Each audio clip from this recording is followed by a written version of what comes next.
I spoke to Tiziana Dearing, professor of macro practice and co-director of the Center for Social Innovation at Boston College, about this report and income inequality, and began by asking how come in 25 advanced economies, about 2/3 of people are in this position where future generations will not do as well as they have in the past. In order to fare better than you have in the past, you have to be able to earn more. And what we've seen is in these 25 developing countries, incomes are stagnating. Year over year, people are not earning more than they were before. Well, why are we seeing this income stagnation across 25 developed countries? Well, it's actually more than those 25 developed countries that we're seeing some of these trends. And there are a variety of factors, not the least of which is we're still coming out of the great economic recession of 28 through 2012. But also because the nature of work is changing, fewer people are able to obtain the highest performing, highest wage growth jobs, and more of the money is being captured by capital rather than wages.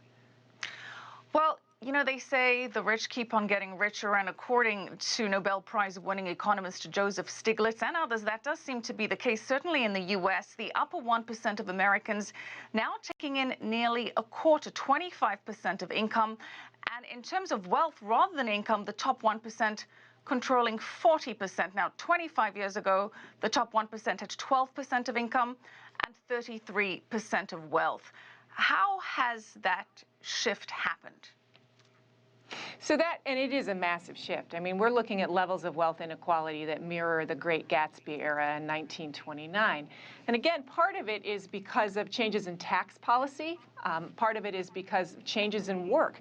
The kind of work that would have supported a growing middle class, such as higher-end manufacturing, has really faded in the United States. And increasingly, the kind of work that allows you the kind of income growth that will move you into wealth comes with a very high level of education as well as access. In addition, part of the disparity is because some people have assets and then wealth grows on those assets and others don't. Well, you mentioned education, but are we not moving as a society towards more education the further along we go in time? We are, but we're not necessarily moving towards higher quality education, and we're not necessarily moving toward affordable higher education for the percentage of people in the United States that would need it to be able to compete in today's workforce. In fact, it's not that we're not necessarily doing it, we aren't doing it. So how does this get resolved without resorting to wealth redistribution or socialist policies? What can be done? Well, it's interesting that you asked that, because if you look at the McKinsey study that you cited at the beginning, actually wealth redistribution policies is one of the things that they say works. And in fact, the countries in the 25 that had the least trouble with this stagnation were ones where wealth redistribution or some kind of transfer payment was in fact part of the solution.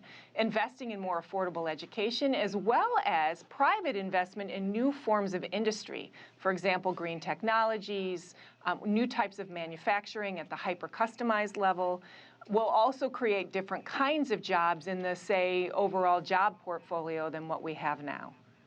Well, let's discuss wealth redistribution, because you say that word and it conjures up images of government coming over to wealthier people's homes and taking their money. So how has this wealth redistribution worked out in the way that it has benefited the middle class and the lower middle class? How has that actually been taken effect?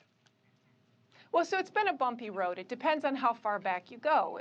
This change in equality has really been in effect since the mid to late 1970s.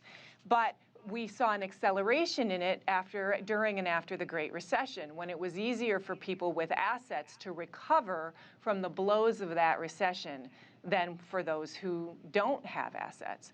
There was a huge disinvestment in the United States in social welfare spending and huge decreases in taxes in the 1980s, which in fact correspond with a significant spike in income inequality. Now, again, that can't be the only solution, and in fact, that can kill growth as well. But some forms of transfer payments, combined with a reasonable tax policy that recognizes what's happening with capital in this country, along with significant investment in new types of jobs and preparing people for the jobs that will have higher wages, are all part of the solution. And in terms of automation and robotics, I mean, Yes. we're seeing this in every industry, from self-automated checkout cashiers in your local pharmacy or drugstore. How is that going to exacerbate this problem? That's such an important and good question, and it's a huge concern, especially as we move into self-driving vehicles. A huge percentage of the American population is actually employed in trucking. And what happens when those jobs go away as well? Automation is good for overall corporate profit, but sooner or later we need a national conversation on what the role of work actually is for people. It's income, but it's much more than that. It's who we are as people and how we express ourselves. And automation, while it frees up money to invest in other kinds of innovations, and so probably isn't going to be as disastrous as the worst case scenarios are depicting, certainly does threaten entire swaths of the population and their ability to do meaningful work every day.